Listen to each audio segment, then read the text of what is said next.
First up, though, let's return to the issue of the spending review and Rachel Reeves' performance. 45 minutes of it yesterday, where she announced huge sums of money that are going more in public spending, some in investment infrastructure that many of us would very much welcome. But what she didn't do, what she wasn't expected to do, but one has no idea how she's going to do, is announce how she's going to pay for it all. Speculation from not just opposition parties, but the Institute of Fiscal Studies and pretty much every other think tank and financial body, that she's going to have to raise taxes in the autumn. Well, let's talk about all of this now with John Lord Moynihan. He's a Conservative peer and author of the brilliant book on, the economy and how we could return to growth, called Return to Growth. A very good afternoon to you. Lovely to be here. Thank you so much for joining us. I suppose just your first thoughts, your initial thoughts, when, I don't know if you managed to watch or listen to Rachel Reeves. We got Peter Carbell to watch it here, so we could just do the highlights. We didn't actually have to listen to her. I'm genuinely impossible. I find it impossible to listen to her or Keir Starmer without just sort of hanging my head. But what was your reaction to what she announced yesterday? Well, very quickly, first, enormous sympathy to those families. And anybody in doubt, because it must be terrible, wondering what on earth's happening.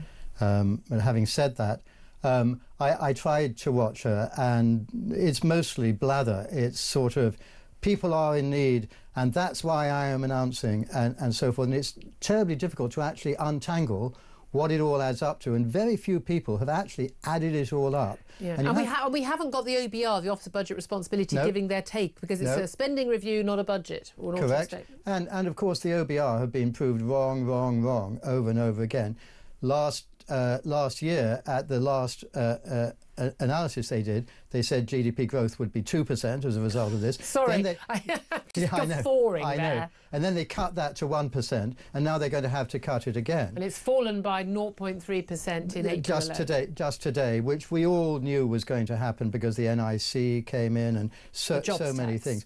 But in fact, what we really need is commentators who talk about 7 different things. They talk about spending, tax, the deficit, immigration, employment, GDP growth, inflation. 7 different things are all affected by what she has done. Now, first of all, as you're saying, she's spending a lot more. And I wish people would stop talking about expenditure versus investment. It's all money out. When you do your household finances, you look at how much you've got in the bank and you say, how much can I afford to spend? But you might say, but putting in a new kitchen, that will improve the value of your home, and therefore that's an investment. I mean, I know it's still money that comes out of the same account. Have you got the money? Yeah. Where are you going to get the money? So we need to know how much she's spending. Now, this thing, then people say, everybody's saying, well, they're spending a lot more money than they said they would, so they're going to have to raise taxes.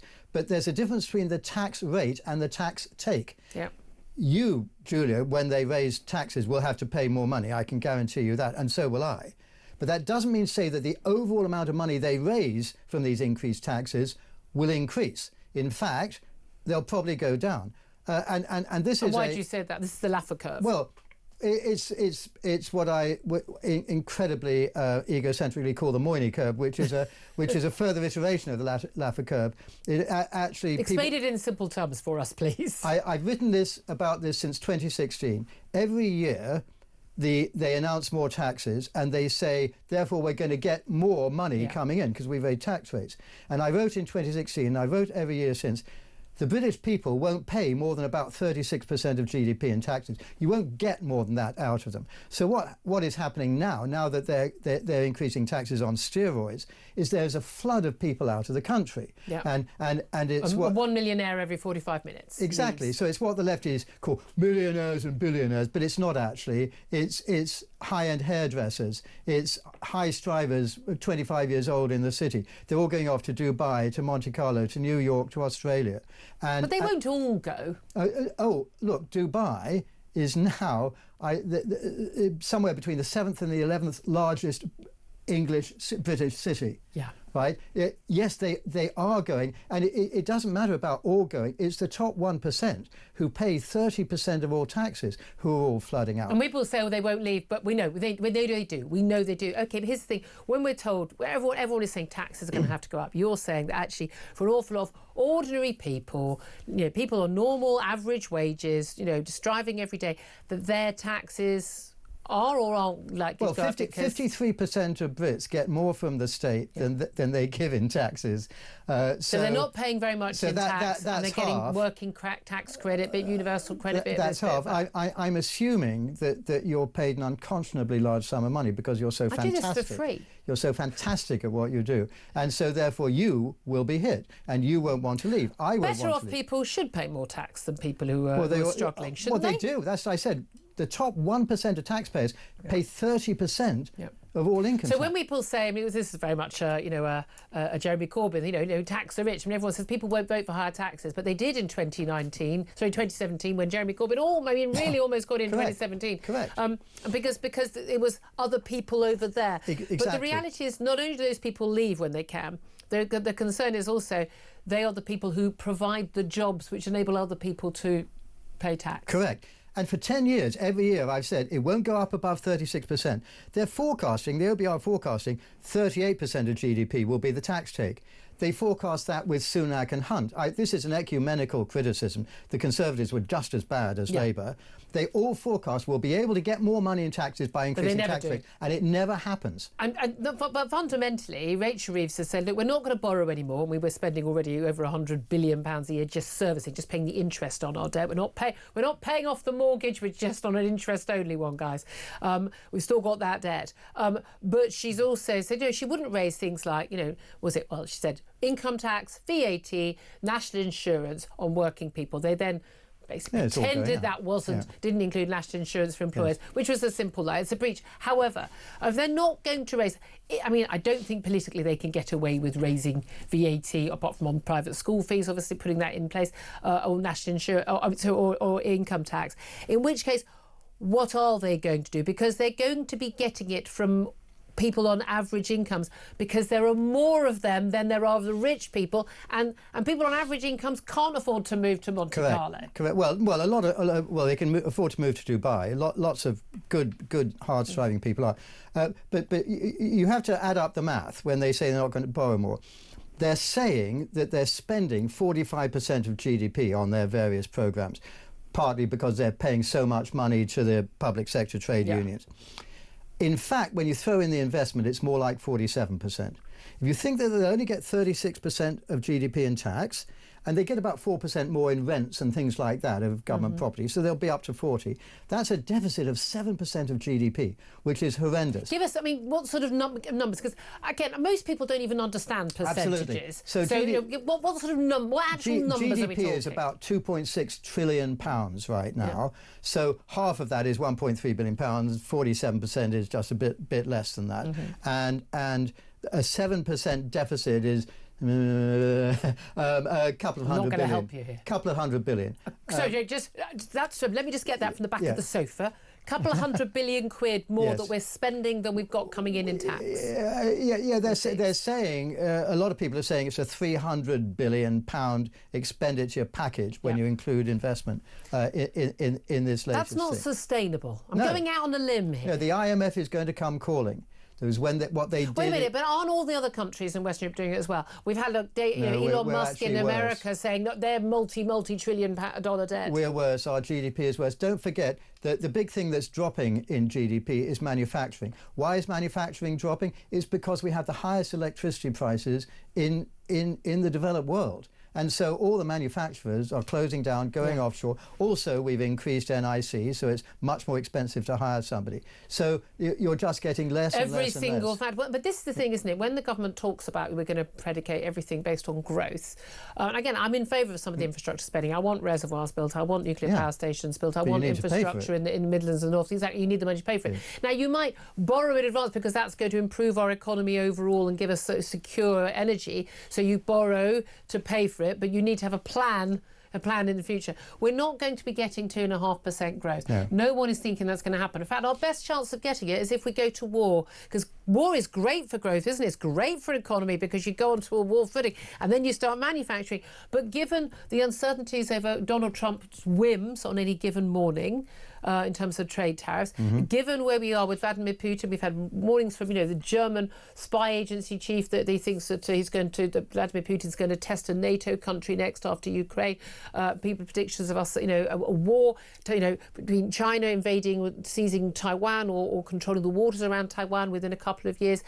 If you think Ukraine had an economic impact, think again, hold my beer, says China. Yes. We have so much coming down the line, which would each individual thing would throw not a spanner. I mean, I've thrown, goodness me, multi-billion, multi-trillion pound spanner in the works.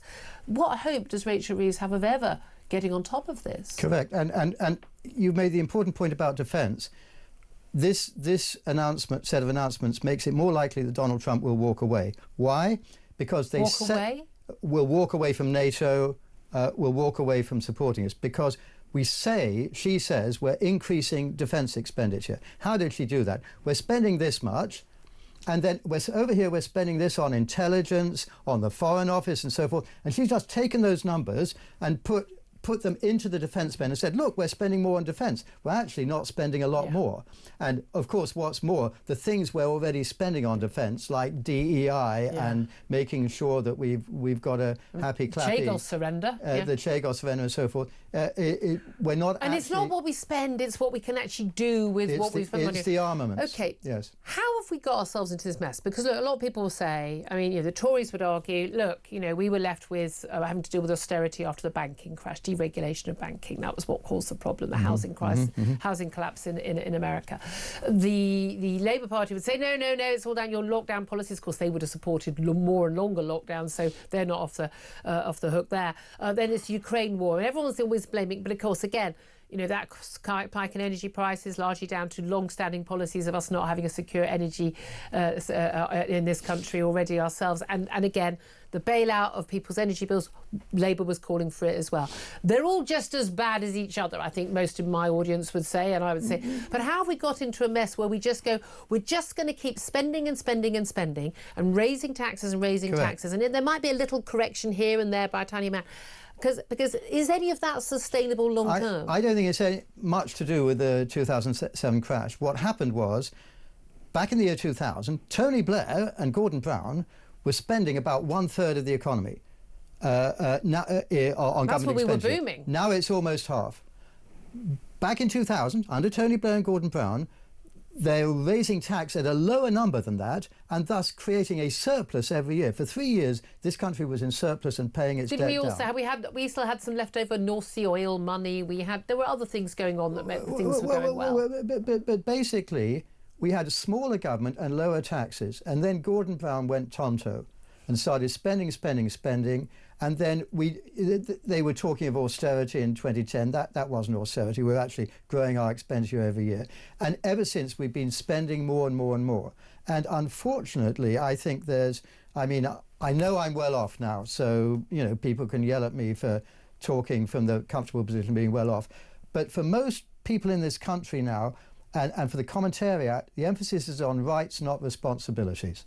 And it's my right for to get the government spend this money on me on this, and this. Nothing about it's my responsibility to stand on my own, to look after my family, to live within my means, and to not look to the state to provide everything. Yeah. Because when you do that latter, then you get an economy that doesn't grow. And we're now the 27th richest in terms of GDP per capita around the developed nations, out of 45 nations. And it's per capita that matters. We've been told for years, mass immigration is great, it's great for the economy.